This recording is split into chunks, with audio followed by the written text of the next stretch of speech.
It's a wonderful Wednesday. Welcome to episode 3 of Principal Science. Today, we are going to learn more about simple machines. I have a super cool demonstration for you. We're going to meet new scientists and increase our science vocabulary. Are you ready? I'm ready. Let's go. The scientific word of the day is epidermis. This is the outermost layer of your skin. Epidermis is a combination of two Greek words, epi, meaning over, and derma, meaning skin. The epidermis is made of two main groups of cells. The outer group is composed of layers of flattened cells. The inner group is called a basal layer and has cells arranged at a right angle to the flattened layer. Between the two layers, there's a pigment layer that gives our skin color. The scientific word of the day is epidermis. This is the outer layer of your skin. On this day in 2016, SpaceX successfully made the first soft return landing of a reusable Falcon 9 rocket booster on a robotic drone ship at sea.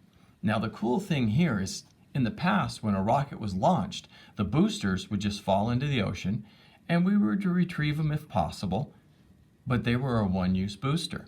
Now this is going to allow us to reuse the rocket boosters.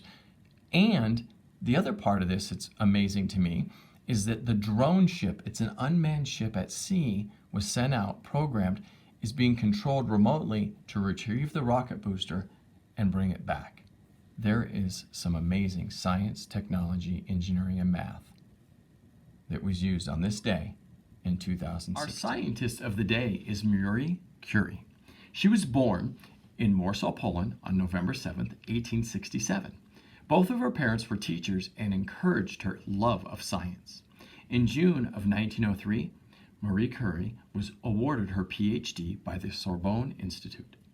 Her examiners believed that she had made the greatest contributions to science ever found in a PhD thesis. 6 months later, the newly qualified researcher was awarded the Nobel Prize in Physics. In 1911, she won another Nobel Prize in chemistry. She co-discovered the chemical elements radium and polonium. She made numerous pioneering contributions to the study of radioactive elements. She carried out the first research into treating tumors with radiation. Marie Curie is our scientist of the day. Did you know the longest river in the world is the Nile River, and it's located in Africa? It is 4,132 miles long. In 2004, there was an expedition to navigate the entire length of the river. The expedition began in Uganda and finished in Rosetta, taking 4 months and 2 weeks to travel the length of the entire river. 4,132 miles long. That is a long river. Did you know? Iggy Peck, Architect, by Andrea Beatty and David Roberts.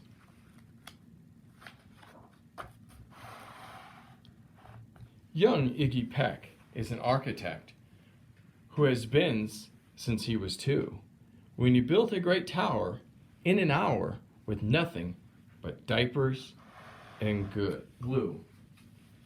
"Good gracious, Igneous," his mother exclaimed.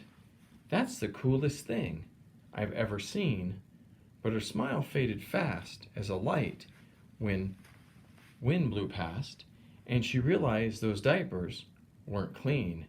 "Igneous, my son, what on earth have you done? That's disgusting and nasty, and it stinks." But Iggy was gone. He was out on the lawn using dirt clods to build a great sphinx.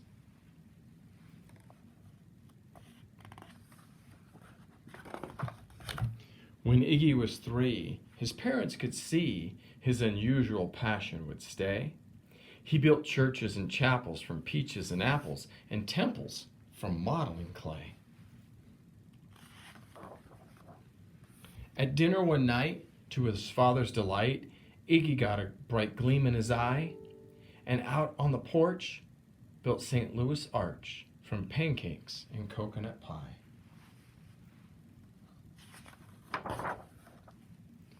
Dear Ig, had it made until second grade, when his teacher was Miss Lila Greer. On the very first day, she had this to say: "We do not talk of building in here, Gothic or Romanesque. I couldn't care less about buildings, ancient or new." She said in her lecture about architecture that it had no place in grade 2. It's kind of rude. That might seem severe, but she was sincere, for when she was no more than 7, she had a great fright at a dizzying height in a building so tall it scraped heaven. An architect's tour of the 95th floor, young Lila got lost from the group.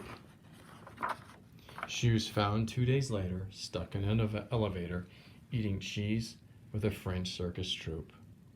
After that day, it's quite safe to say, she thought all building lovers were nuts. As a teacher, she taught that above all, one ought to avoid them. No ifs, ands, or buts. Okay, we're going to stop right there for today. Put my boomerang bookmarker, and we will come back, just like a boomerang, to our book. Iggy Peck, Architect, will continue Friends, tomorrow. so the last 2 days we've talked about an inclined plane. An inclined plane is a simple machine. I failed to explain what a simple machine is. You see, simply put, a simple machine is a tool that makes work easier. They allow us to accomplish more while expending less energy. Basically, the amount of work that you need to put into a job is decreased by using a simple machine.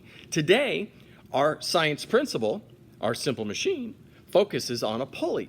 A pulley uses grooves and wheels and ropes or chains to raise or lower a load. They can combine with other pulleys to get more of an advantage to lift heavier loads. So I'm going to demonstrate a pulley. I have my rope, I have my pulley up here, and as I pull, I'm able to raise a load. So that is a pulley. And I have another example of a pulley in 1 second. Okay, friends, so I found another example of a pulley on our campus. And so these are some pulleys, and I explained there's a wheel and a groove, and you can see that right there. And now I have a pulley and a rope, and I can lift a large brick with not a lot of effort because of the pulley. And remember, a simple machine helps decrease the amount of effort in doing a job. So that is a pulley, our simple machine, and that is our science principle of the day. All right, so that's the end of episode 3 of Principal Science. I hope you enjoyed, and I look forward to seeing you tomorrow. Ta-ta for now.